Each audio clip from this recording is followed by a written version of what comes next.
Steam ko yan mamaya. Alam nyo ba tong clams na ito buhay pa? 5 days na siya sa loob ng fridge na walang tubig. Nakaganyan lang siya dry. Kanina ko pa kasi nilalaro. Nagtaka ko kasi 5 days na buhay pa rin siya. Pinapipisil ko siya kanina.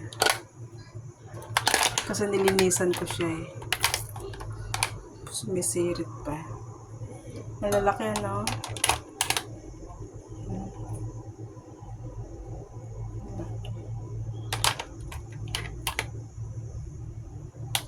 Pinanguha namin to nung Saturday.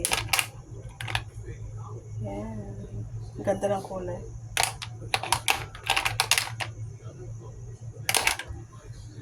Steam ko yan. Hello guys. Ngayon ang lulutuin ko ay steam na clam.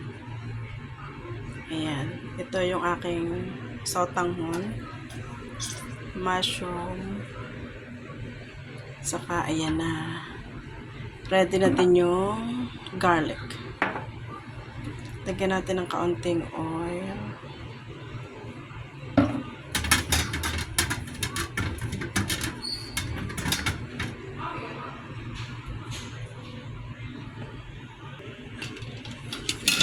Lagay natin ang noodles. Tapos lalagyan ko siya ng chicken powder.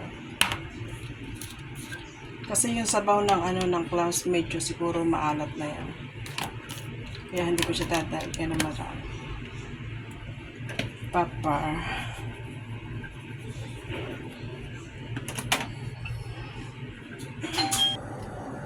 Lagay ko na yung mushroom.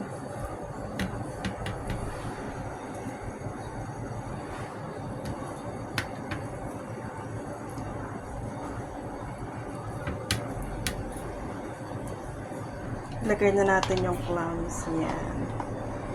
Mamaya pag bumuka, labas lahat yung sabaw. Pag bumukad lahat to, edi sikip yung balat. Ang gandang tingnan. Steam ko lang yan.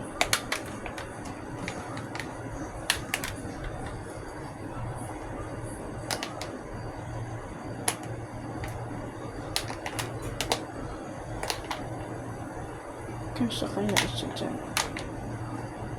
Last. Ayan na.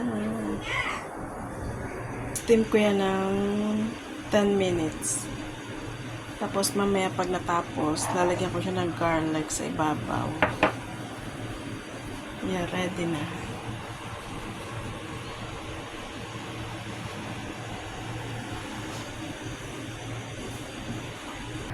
Set the alarm, 10 minutes, ready to steam.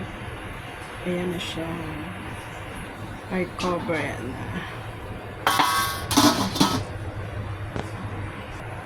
Ayan na, nagbukahan ng lahat yung aking in-steam na lukan. Ay, ang daming sabaw. Putting the garlic.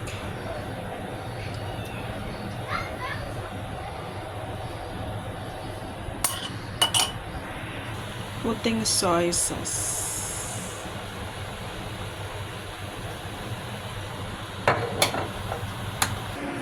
Done.